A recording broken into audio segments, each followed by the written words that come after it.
Hello, welcome back to the channel. In this video, I explain how to cancel a Stash subscription. So to cancel your Stash subscription, follows this step. So the first step is to open the Stash app and log into your account. Then from there, navigate to your account settings. Then from there, tap on subscription. Then select manage next to your current plan. Then scroll down and tap close my Stash account for good. Then follow the prompt to confirm your cancellation. And here is the important consideration before canceling.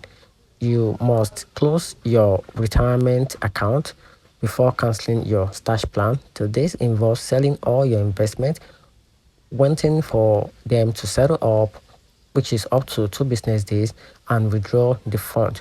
Be aware of potential IRS penalties for early withdrawal. And also, you have to ensure that auto stash is turned off for all your accounts to prevent automatic investment after cancellation.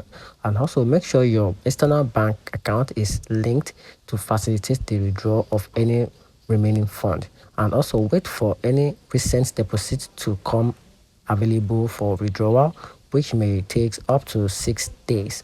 And also, to close a custodial account, contact Stash support for more information on that. Or also reach out to them using their email, which is support@stash.com. And that's it.